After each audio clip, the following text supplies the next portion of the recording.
Dylan Stewart and his subsequent recruitment could wind up opening a couple of different doors for South Carolina's football coaching staff.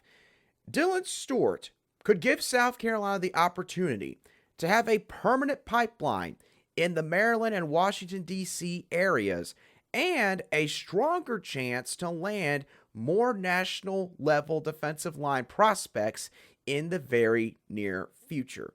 Of course, South Carolina and the Gamecocks have already done this once before. They landed Washington, D.C. native Nicholas Harper on signing day back on February the 1st, which of course was seen as a massive national win for the program, beating out the likes of Oregon, Michigan, the home state Maryland Terrapins, the Miami Hurricanes, and in this past cycle, they also landed edge rusher Desmond Umeozulu out of the state of Maryland, and that happened back in August. Now, I say all that to lead into this. On Monday, On3 completely changed the recruiting formula for how they sort of weigh the different recruiting service websites' opinions on certain prospects. But in the same token, they also changed and reshuffled their own recruiting rankings. And once the dust settled with that reshuffle, Dylan Stewart, a prominent South Carolina football target for the 2024 recruiting cycle, was listed as the #1 overall prospect in the entire country for his class. Now, why is this big for South Carolina? Well, I just sort of alluded to it. South Carolina at this moment has a good chance to land 5-star edge rusher Dylan Stewart, someone that, again, comes from the DMV area, and it would be the second straight recruiting cycle in which that were to happen if it were to play out in that fashion. And this would capture the attention of a lot of nationally recognized college football programs once again. But most importantly, it would capture the attention of prospects in that region, because when you look at Washington, D.C. and the state of Maryland, if Dylan Stewart were to, say, end the recruiting process before his senior season of high school football, let's say he makes a decision sometime in late July or early August, which my gut tells me that based on the way Dylan Stewart has sort of carried himself throughout the recruiting process, that he could very well end up deciding to do that. And if he were to do so, this would solidify South Carolina's stature with other prospects like cornerback Braden Lee and offensive tackle Mike Williams out of the Charles Herbert Flowers School, or the old stomping grounds of current edge rusher Desmond Umeozulu.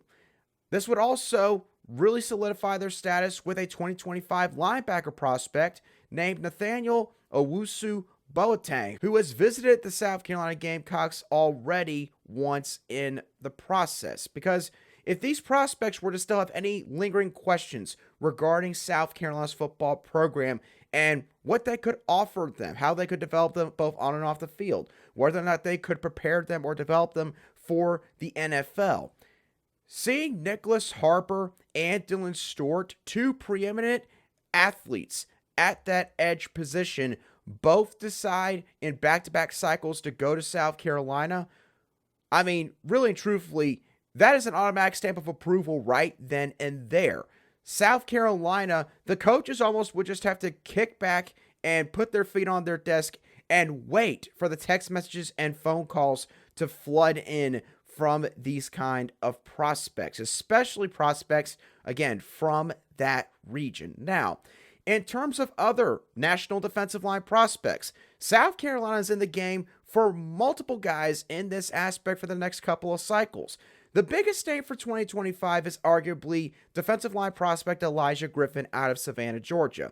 He is currently rated as the #1 prospect by On3's consensus rankings. I believe 24/7 Sports has him as the #2 overall prospect behind another Gamecock target in David Sanders out of Charlotte. And the thing is with Elijah Griffin, he has already visited Columbia 3 times up to this point, which to my knowledge is more than any other school, including the home state Georgia Bulldogs. Now, the Georgia Bulldogs are going to be a tough out, of course, in this recruiting battle, and we're certainly a long ways away from reaching the end of that recruitment for Elijah Griffin. But my point is, the Gamecocks have already sort of manufactured themselves a seat at the table and pretty close to the top of the table for that matter. And that's not the only prospect that the Gamecocks are in the game for. You've also got 2025 edge defender Keelan Butler. You got 2026 defensive lineman Bryce Perry Wright out of Buford High School in Buford, Georgia. And then you got 2026 edge rusher Tyler Atkinson, who also is out of Georgia, playing for high school powerhouse Grayson High School. So all of these guys are national level prospects. And again, if South Carolina were to land Dylan Stewart in the 2024 recruiting cycle, what a resounding message that would send to all of these players.